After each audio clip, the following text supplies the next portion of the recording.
क्या कहना चाहते हैं इस आग लगी के ऊपर? क्या बोले? ये जो आग लगी है लच्छा भित्ता में, इसके ऊपर क्या कहना चाहते हैं? ये महादलित परिवार के साथ अन्याय हुआ है, इसका हम घोर करते हैं। और एक वीडियो दिखाया जा रहा है पुलिस प्रशासन के द्वारा, तो उसमें वहाँ के ग्रामीण ने आग लगाया। पुलिस प्रशासन होते हुए मैं उन पुलिस प्रशासन से पूछना चाहता हूँ, आखिर वो आग लगाने वाले कौन आदमी है? कैसे आग लगाया वहाँ पे? आप वहाँ पे फौज लेके पहुँचे, 10 गाड़ी लेके फौज पहुँचे वहाँ पे, आखिर वो असामाजिक तत्व आया कहाँ से? मैं प्रशासन से सवाल पूछना चाहता हूँ। लेकिन कहा तो ये जा रहा है कि वही के लोग थे, वहीं के लोग थे। आखिर आपने जो इतना दल बल लेके आए, वो व्यक्ति वहां पे एंट्री हो कैसे गया? हाँ, आप एक नेता आता है तो आप हजारों की संख्या में पुलिस प्रशासन को तैयार कर देते हैं और उन व्यक्ति तक आप किसी को पहुंचने देते हैं नहीं देते हैं, ग्रामीण सबको। और जिस वक्त आप घर खाली करवाने के लिए गए वहां पे आप, तो वो पहुंच कैसे गया? यही है पुलिस प्रशासन। हम ये पूछना चाहते हैं पुलिस प्रशासन से सवाल। महादलित परिवार के साथ अन्याय हुआ है, मैं इसका घोर निंदा करता हूं। यहाँ के स्थानीय जनप्रतिनिधि और यहाँ के जितने भी पदाधिकारी हैं, उनके मिली भगत से ये कारनामा रचा गया है और ये महादलित परिवार के साथ अन्याय है। मैं इसका घोर निंदा करता हूं और इसके लिए मैं लड़ने के लिए हर सक्षम तैयार हूं। मैं आप सबके माध्यम से मैं आईना दिखाना चाहता हूं यहाँ के जनप्रतिनिधि को। आप जो ये दोगला नीति का राजनीति करते हैं, ये कतई हम लोग बर्दाश्त नहीं करेंगे। ये यहाँ की महादलित परिवार के साथ इस तरह से जिस तरह से अन्याय कर रहा है यहाँ पे, और यहाँ के जनप्रतिनिधि मौन है। और माननीय स्थानीय विधायक, वो भी हरमुरी पंचायत से आते हैं और वहीं का विधायक है, वो भी वहीं उनका घर है और वहाँ उस महादलित परिवार का घर है। आपके घर के, आपके पंचायत में इस तरह का गलत काम हो रहा है, प्रशासन के द्वारा आपको वहाँ पे हटाया जा रहा है। ऐसा क्यों हो रहा है? महादलित परिवार को पहले खाली करने से पहले आपने नोटिस किया? आपने नोटिस किया कभी? महादलित परिवार ने जाना इस बात को कि हमने यहाँ का जो है मतलब घर खाली करवाने आपके लिए आ रहे हैं? वो बनमनखी विधानसभा अंतर्गत मधेपुरा लच्छा भित्ता में जो प्रशासन, यहाँ के स्थानीय विधायक, सत्तारूढ़ दल के जो है सचेतक हैं, उनके द्वारा जो महादलित परिवार का घर जला करके बर्बाद कर दिया गया, तो हम लोग को कहीं लगा कि आप महादलित परिवार से बिलोंग करते हैं, महादलित का नेता है और यहाँ 20 वर्ष से विधायक हैं, और इतनी बड़ी उनके साथ मरमाहत होकर के उनका ज़िंदगी ऐसियाना घर जो जिसमें बस रहा था, रह रहा था 50-100 वर्ष से, उसका बाप दादा परदादा कितने वर्षों से गुजर गया, एक खाली जो आपने घर जला करके बर्बाद करने का काम किए हैं। तो मेरा ये कहना है तमाम पदाधिकारी एवं माननीय विधायक जी से कि आप, नीतीश कुमार की सरकार है, नीतीश कुमार जी ने कहे थे कि जो हम भूमिहीन व्यक्ति, खास करके महादलित परिवार को 3 डिसमिल ज़मीन देने का काम करेंगे। जब जीतन राम मांझी मुख्यमंत्री बने थे, उन्होंने 5 डिसमिल का घोषणा की।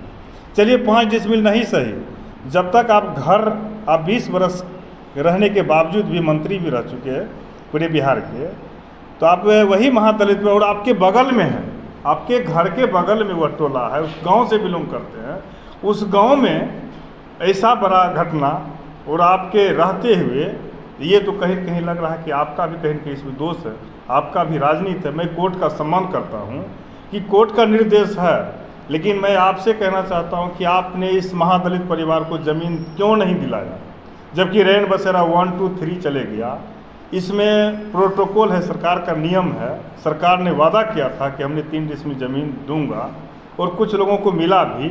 तो जब आप जान रहे थे 20 वर्ष से 50 वर्ष से, तो आपको ज़मीन दिलाना चाहिए। और आप बात कर रहे हैं हिंदू मुसलमान का, ईद बकरीद का, रामनवमी का, यही आप अगर विधानसभा में गरजते, यह प्रश्न उठाते कि हमारे महादलित परिवार को, भूमिहीन व्यक्ति को अभी तक ज़मीन नहीं मिला है, क्यों नहीं मिला, किस कारण से, जबकि ज़मीन बहुत बड़ा उपलब्ध है, यहाँ पे मुहैया है, जिसका कि प्रमाण में वह ज़मीन जो है तो उसमें स्कूल भी बनना था। यहाँ पे देख लीजिए 6/1 को उसी पीड़िता के द्वारा आवेदन दिया गया, और यहाँ पे नापी अंचल द्वारा नापी का रिपोर्ट है, उसमें स्कूल भी बनना था, लेकिन वहाँ पे महादलित परिवार के बच्चों को आज तक शिक्षा प्राप्त नहीं हुआ। न स्कूल बना, जबकि चिन्हित है, यहाँ पे स्पष्ट लिखा हुआ कि लाल रंग से अंकित किया हुआ स्कूल, उसमें भवन बनना था, बना तो नहीं। क्यों नहीं बना? और आप इसको मरम्मत करके कितने महिला और आग जो लगवाए आपने, आपको पता है उसमें कितना जानवर मर गया, कितने जीव जंतु मर गए, उसमें तो कुछ भी हो सकता था। और आप हिंदू मुसलमान ईद बकरीद रामनवमी करके जो है सो सबका कह रहे हैं, चैलेंज दे रहे हैं। आप अगर विधानसभा में गरजते, बनमनखी में आपको पता है, अगर यही मुद्दा उठाते, बनमनखी में 40% कमीशन चल रहा है, क्या आपने इस पे मुद्दा उठाया कभी? क्या वो वहाँ पे जो है रसाड़ और मुड़ी का जो मामला है, जमीनी विवाद वाला जो है आग लगी का, क्या प्रशासन द्वारा आग लगाई गई है? क्या उसकी सत्यता है? प्रशासन द्वारा आग लगाया गया, वहाँ पे प्रशासन के मौजूदगी में आग लगा। हम लोग पूरा देख रहे हैं, आग लगा हुआ पूरा तपता जलता रह रहा है, तो हम लोग किसको कहेंगे? हम लोग तो जान रहे हैं कि प्रशासन द्वारा आग लगाया गया और माननीय विधायक जी के संरक्षण में लगवाया गया। क्या आपके द्वारा जो यहाँ के जो है बड़ी अधिकारी जो है अनुमंडल पदाधिकारी से बात हुई है? नहीं, बात तो नहीं हुई है। हम लोग बात यहाँ पे हमारे विष्णुदेव जी हैं, यहाँ पे कुछ पदाधिकारी लोग बुला करके इनको धमकाए भी हैं, जो कि अभी बोले हैं, हम लोगों के बीच में बोले हैं कि आप लोग संभल जाइए, नहीं तो आप लोग के ऊपर जो है सो बहुत बड़ा मामला दर्ज हो जाएगा। वही इस मामले में अनुमंडल पदाधिकारी का कहना है कि आग जो है जो खुद जो है महादलित परिवार के द्वारा लगाया गया है। जी नहीं, आप इसमें क्या कहें? गलत बात है। अपना ही घर को कौन महादलित परिवार लगाएगा? अपना ही घर जलाएगा अपने से। वहाँ पे प्रशासन द्वारा गया और प्रशासन के द्वारा कुछ 2-4 व्यक्ति जो असामाजिक तत्व के लोग हैं उनके संरक्षण में लगाया। और यहाँ तक कि प्रशासन के द्वारा वीडियो भी है अवेलेबल, मतलब सत्यता उनके पास वीडियो भी है कि आग थी और प्रशासन के द्वारा बुझाने का, तो इस पर आप क्या कहेंगे? नहीं, एक तरफ तो वही ना खोदी पहाड़ तो निकली चाहिए, एक तरफ हम आग लगाते, एक तरफ बुझाते हैं। ये सब तो सब आप लोग जान ही रहे हैं। आप लोग तो लोकतंत्र में जमीन पे जो विवाद हुई है, क्या वह जमीन सरकारी जमीन है या प्राइवेट जमीन? बिहार सरकार भी ज़मीन है, सरकारी ज़मीन भी है और कुछ प्राइवेट भी है। तो मेरा ये कहना था, ठीक है प्राइवेट ज़मीन, कुछ बिहार सरकार ज़मीन जो है, आप पहले इसको ज़मीन तो दिलवा देते। जब प्रावधान है, सरकार का नियम है, सरकार ने बहुत लोगों को दिया भी रैन बसेरा 1, 2, 3 के तहत, तो आप इन लोगों को जब जान रहे हैं ज़मीन दिलाना चाहिए। उसमें भी महादलित परिवार का घर कैसे जला दिए, कैसे बगैर, उसका क्या हाल हो रहा है? एक सवाल आपसे कि अगर जब जानकारी हुआ है कि वहाँ जो है 20 से 25 घर थे, जिसमें कि उन लोगों का जो पहले भी दूसरे जगह घर है, क्या इसकी सत्यता को? जी नहीं, ऐसा कोई बात नहीं है। मेरे पास अगर घर है, मेरे पास अगर ज़मीन है, तो आज तक सुने हैं कि मेरे पास सब चीज़ रहते हुए हम दूसरे के यहाँ जाएंगे घर बनाने के लिए और डर के मारे रहेंगे? तो क्या अभी तक ये खुले आसमान में रह रहे हैं वहाँ पे जैसे तैसे जिंदगी? अभी भी सर मैं वादा के साथ कह रहा हूँ कि अभी भी मेरे बिहार में 50% लोग हैं कि वह बहुत अभाव में जी रहे हैं, अन्न बगैर जो है सो बहुत लोग मर रहे हैं, इलाज बगैर मर रहे हैं। उस समय में कहाँ है सरकार? जब वहाँ स्कूल बनाने की बात थी तो वहाँ पर जमीन कब्जा करने का क्या औचित्य बना? स्कूल नहीं बना, क्यों नहीं बना? वो तो जवाब देंगे। जब नापी हुआ, स्कूल ज़मीन नहीं, स्कूल में नहीं बना, अगर उस ज़मीन में लोग नहीं था, अभाव में जो है सो महादलित परिवार था, अभाव में वहाँ रहने लगा, बसने लगा। किसी के घर के आगे में घर बना लेना कहाँ तक उचित? किसी के घर के आगे में उचित कहाँ?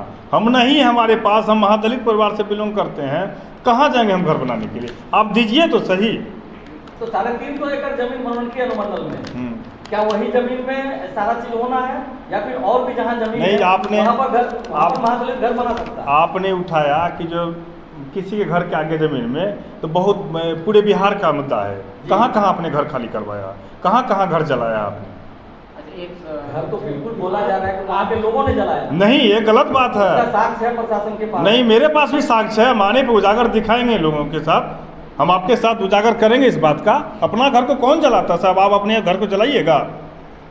जब आपका कुर्सी आपका घर है, आप अपना कुर्सी को आग लगाए हैं? कभी सोचे हैं मेरा कुर्सी में आग लग जाए, हम भी कुर्सी पे दोबारा नहीं बैठेंगे? जब आप नहीं सोच रहे हैं तो किसी जो घर में रह रहा है, जिस घर में हम जीवन व्यतीत कर रहे हैं, हमारा बच्चा रह रहा है, उस घर को हम जला देंगे? इस घटना को देखते हुए आप स्थानीय प्रशासन और जिला प्रशासन से क्या मांग करेंगे? ये गलत हुआ है, आपका कर्तव्य है। अगर आपको ठीक कोर्ट का निर्देश था, उसको बाज़ाब्ता नोटिस मिलनी चाहिए। एक तो नोटिस होता है कि हम लोग किसी से सिग्नेचर करवा लिए और फिर दाब के रख लिए। वहाँ पे जितने भी पीड़ित हैं किसी को नोटिस प्राप्त नहीं है। और वहाँ पे कुछ राजनीतिक दल हो या जो गणमान्य व्यक्ति है, जनप्रतिनिधि है, उसके साथ बैठक होनी चाहिए। उसको समझा बुझा करके जो है सो वहाँ से घर हटवा करके उसको हम लोग प्रयास करके सरकार का जो प्रावधान है 3 डिसमिल ज़मीन का दिलवा करके फिर हटवाया जाता। वोट का तो सम्मान हम भी कर रहे हैं, सबको करना चाहिए, लेकिन इनके साथ अन्याय हुआ, वो महादलित परिवार के। पता ये चला कि इसमें राजनीतिक बू आ रही है, राजनीतिक रोटी सेकी जा रही है, क्या कहेंगे इसको? निश्चित रूप से राजनीतिक रोटी सेकी जा रही है। आपने इतना बुलंद होकर के मीडिया में प्रेस कॉन्फ्रेंस कर रहे हैं, आपने उजागर कर रहा है। मैं तो कह रहा हूँ बनमनखी में जो भ्रष्टाचार है, साधारण सा मनरेगा भवन में 30% से 35%, 40% जा रहा है। आपने उजागर किया। ब्लॉक में प्रखंड लेवल पे जो है तो प्रखंड विकास पदाधिकारी के अंदर जितना भी कर्मी है सबके तहत जो है साधारण सा आवास सहायक में ये इंदिरावास सर्वे जो हो रहा है उसमें 5-5 हज़ार रुपया लिया जा रहा है। आपने उजागर किया, सदन में कभी आवाज़ उठाया? मैं तो 20 वर्ष का अनुभव किया हूँ कि आज तक आपने बनमनखी के प्रति मुद्दा नहीं उठाया। मैं प्रमाण दे दूंगा, प्रमाण में दे दूंगा। 4 महीना से जो मजदूर जिसको 100 दिन का गारंटी के तहत रोजगार मिल रहा है, 100 दिन से प्लस हो गया, 120 यानी कि 125 दिन हो गया, उसको आज तक मजदूरी नहीं मिला है। क्या आज तक मुद्दा उठाया आपने? क्यों नहीं उठाया? मनरेगा का जितना भी चीज है जो इसका बजट था उसमें भी घटाया गया। मैं ये जानना चाह रहा हूँ, वही कहा आपने इस पब्लिक का दायित्व बनता है कि जो पदाधिकारी पैसा ले उसका वीडियो या ऑडियो बनाए। क्या अभी तक ऐसा कोई व्यक्ति किया है बनमनखी में जो आप आरोप लगा? आज तक जो है आवेदन किया है तो बड़े बड़े नेता के द्वारा दबाया जा रहा है। चलिए ना साहब, हम प्रमाण देते हैं, आइए आप जांच कीजिए।